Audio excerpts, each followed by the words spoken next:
यहोवा तेरे लिए अपने आकाश रूपी उत्तम भंडार को खोलकर तेरी भूमि पर समय पर मेह बरसाया करेगा और तेरे सारे कामों पर आशीष देगा और तू बहुतेरी जातियों को उधार देगा, परंतु किसी से तुझे उधार लेना न पड़ेगा।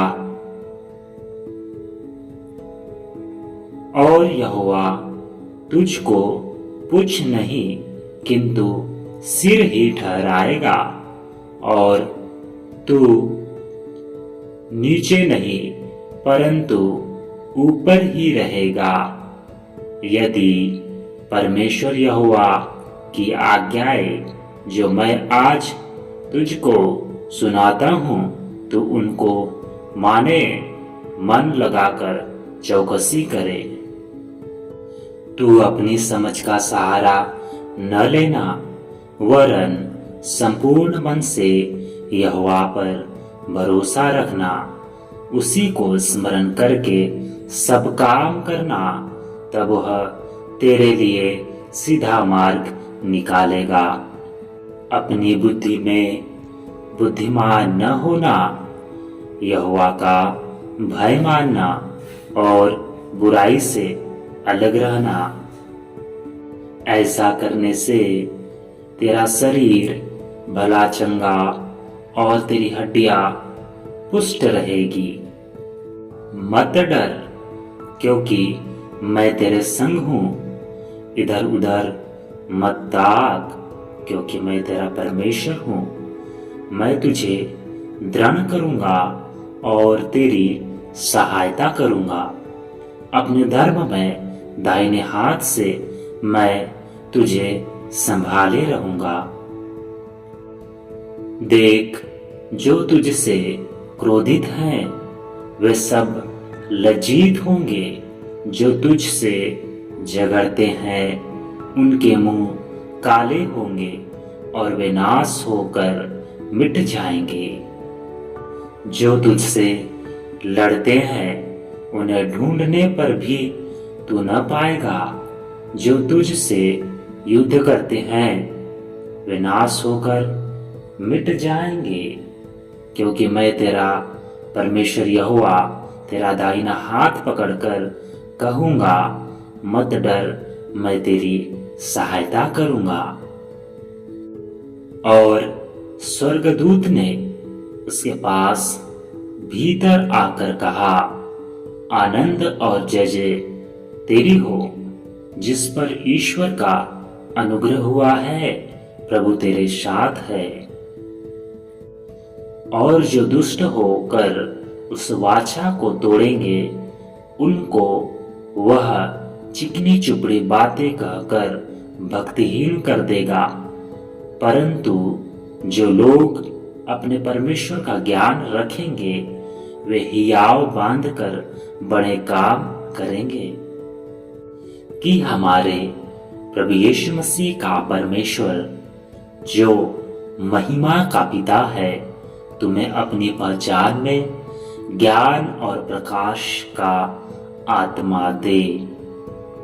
हमारे प्रभु यीशु मसीह के परमेश्वर और पिता का धन्यवाद हो कि उसने हमें मसीह में स्वर्गीय स्थानों में सब प्रकार की आशीष दी है।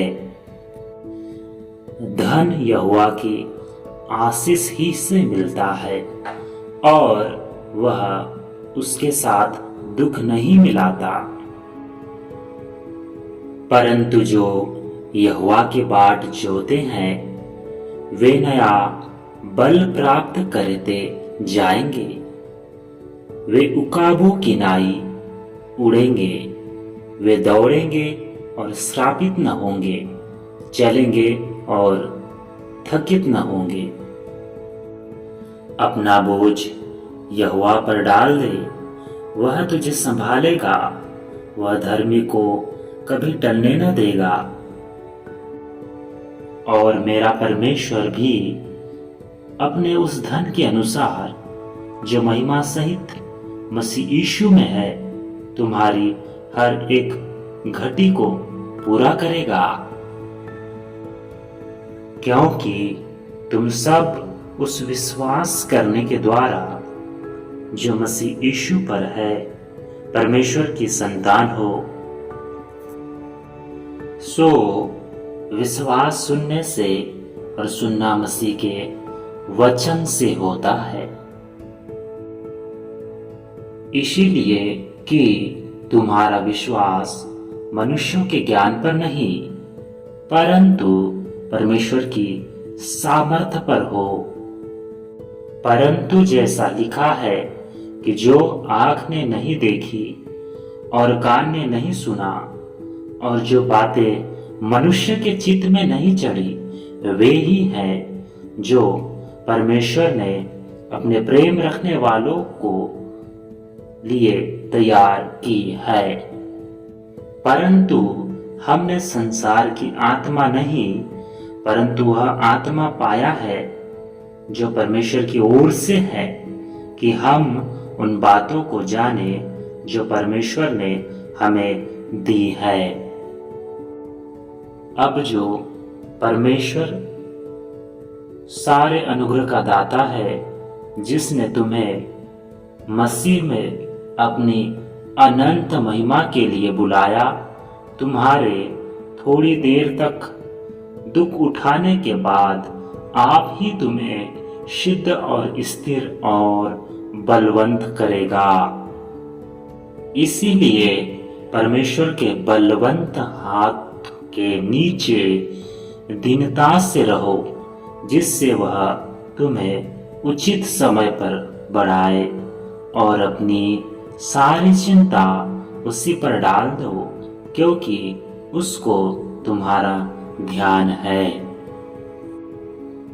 पर जो व्यक्ति स्वतंत्रता की सिद्ध व्यवस्था पर ध्यान करता रहता है, वह अपने काम में इसलिए आशीष पाएगा कि सुनकर नहीं पर वैसा ही काम करता है।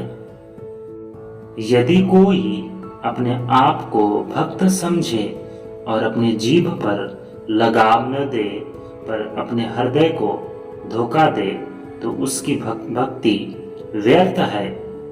हमारे परमेश्वर और पिता के निकट शुद्ध और निर्मल भक्ति यह है कि अनाथों और विधवाओं के कलेश में उनकी शुद्धि ले और अपने आप को संसार से निष्कलंक रखे। धन्य है वह मनुष्य जो परीक्षा में स्थिर रहता है, क्योंकि वह खरा निकलकर जीवन का वह मुकुट पाएगा जिसकी प्रतिज्ञा प्रभु ने अपने प्रेम करने वालों को दी है। जब किसी की परीक्षा हो तो वह यह न कहे कि मेरी परीक्षा परमेश्वर की ओर से होती है, क्योंकि न तो बुरी बातों से परमेश्वर की परीक्षा हो सकती है और न वह किसी की परीक्षा आप करता है। परंतु प्रत्येक व्यक्ति अपनी ही अभिलाषा में खींचकर और फंसकर परीक्षा में पड़ता है। जो कुछ मैं तुम्हें आज्ञा देता हूँ, यदि उसे करो तो तुम मेरे मित्र हो। तू मेरी आड़ और ढाल है, मेरी आशा तेरे वचन पर है।